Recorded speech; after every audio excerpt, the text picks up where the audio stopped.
ধৃষ্টতাৰ সকলো সীমা অতিক্ৰম কৰিলে বিধায়ক ভাস্কৰ শৰ্মাই।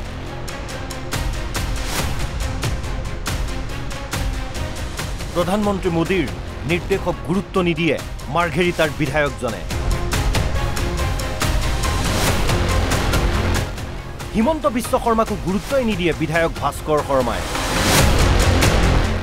বানপীড়িতক অভব্য আচৰণ মাৰ্ঘেৰিটাৰ বিধায়কৰ। বানপীড়িতক একো নিদিও বুলি ধমক ভাস্কৰ শৰ্মাৰ।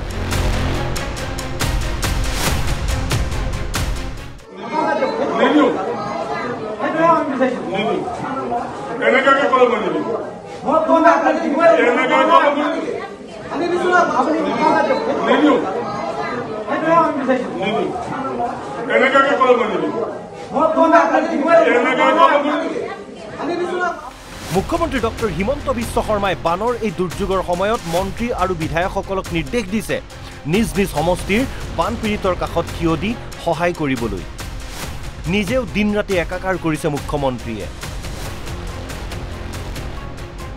পিছে মুখ্যমন্ত্ৰীৰ নিৰ্দেশক যেন গুৰুত্ব নিদিয়ে মাৰ্ঘেৰিটাৰ বহু বিতৰ্কিত বিধায়ক ভাস্কৰ শৰ্মাই।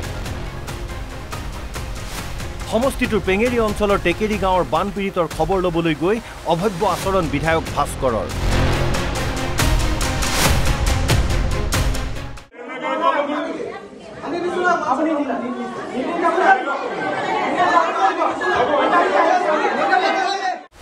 ৰাইজে নিজৰ দুৰ্দশাৰ কথা কৈ আছিল বিধায়কজনক। উপস্থিত আছিল স্থানীয় মৰাণ ছাত্ৰ সন্থাৰ বিষয়ববীয়া। বানপীড়িতৰ বাবে আঁঠুৱা যোগান ধৰিবলৈ আহ্বান জনাইছিল বিধায়কজনক। কিন্তু আঁঠুৱা দিব নোৱাৰো আৰু নিদিও বুলি কথাৰ কটাকটি কৰাৰ লগতে বিধায়কজনৰ লগত যোৱা চেলা চামুণ্ডাবোৰে হতাহতিত লিপ্ত হয়।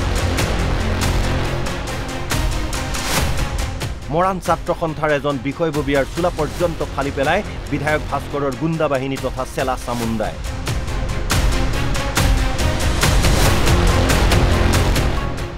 এই ঘটনাৰ পাছতে তীব্ৰ প্ৰতিক্ৰিয়াৰ সৃষ্টি হৈছে মাৰ্ঘেৰিটা সমষ্টিৰ লগতে তিনিচুকীয়া জিলাত। আচলতে এইখিনি কিন্তু কেতিয়াও গ্ৰহণযোগ্য নহয়। ৰাইজৰ প্ৰতিনিধি এগৰাকী তেনে মন্তব্য আমি কেতিয়াও কামনা কৰা নাছিলোঁ। লগতে আমাৰ সন্থাৰ কৰ্মীসকলে যিদৰে সহযোগিতাখিনি আগবঢ়াই আছিল বানপীড়িত ৰাইজক, সেইসকলৰ ওপৰত যিদৰে বৰমতা দেখুৱালে তেওঁৰ গুণ্ডা বাহিনীয়ে এইখিনি ক্ষেত্ৰত আমি ধিক্কাৰ জনাইছোঁ।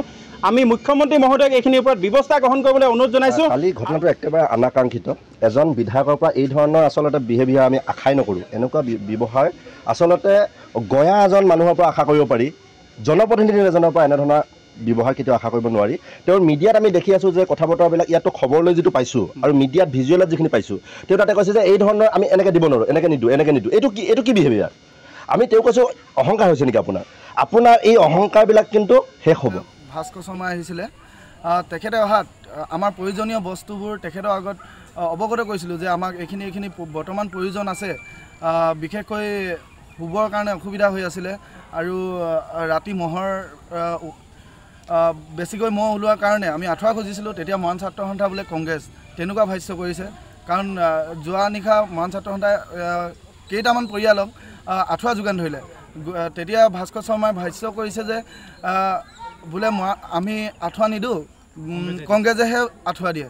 সেই গতিকে আৰু কিছুমান প্ৰশ্ন কৰাত বিধায়ক ভাস্কৰ শৰ্মাৰ সন্মুখত গৈ প্ৰশ্ন কৰাত তেখেতৰে কিছুমান কৰ্মীয়ে হুৱে বাৱে ঘূৰি ফুৰা যেতিয়া মোক বাহিৰলৈ টানি লৈ আহে, তেতিয়া মোৰ চোলা আগফালেও ফাটে আৰু পিছফালেও ফাটে। কাৰণ মই তাৰ পৰা আহিবলৈ অনিচ্ছা সত্ত্বেও মোক। ডিগবৈৰ পৰা খৰ্গেশ্বৰ বৰুৱা আৰু তিনিচুকীয়াৰ পৰা প্ৰতাপ মৰাণৰ ৰিপৰ্ট NB নিউজ।